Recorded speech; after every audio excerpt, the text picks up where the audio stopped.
Тројца алпинисти денеска висеа на карпата наречена Цуцка на јужниот дел на Велес, но не за да рекреираат, туку за да ја завршат работата на санацијата на слечиштето кое се појави тука пред 2,5 години. Ја поставуваа и затегнуваа заштитната мрежа, која така како што е поставена, нема да дозволи ниту едно парче карпа да падне на коловозот или на железничката пруга.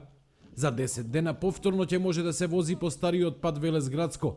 Градежните работи траат неполни 8 месеци, а за санацијата државата потроши 1 милион евра, пари од буџетот на јавното претпријатие за патишта.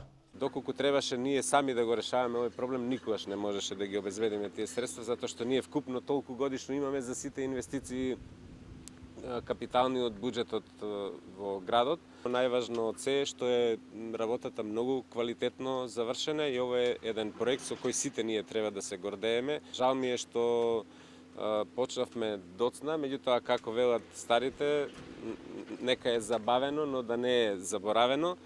Како се одвива финишот на санацијата, денеска во Велес дојде да се увери министерот за транспорт Благој Бочварски лично. Вели дека овој начин на санација на слечиште покрај пат е за прв пат применет во земјава.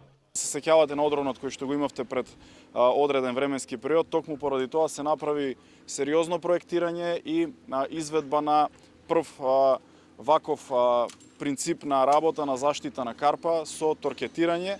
Министерот Бочварски вети дека откако оваа делница ќе биде завршена и асфалтирана, државата ќе почне постапка за рехабилитација на стариот пат Велес Градско.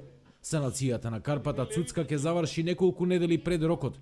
Градежните работи почнаа 2 години по големиот одрон во март 2018 година, кога стотици тони камења се урнаа врз коловозот и пругата, а за малку беше избегната трагедија, бидејќи неколку секунди пред одронот по овој пат поминаа автобус и автомобили.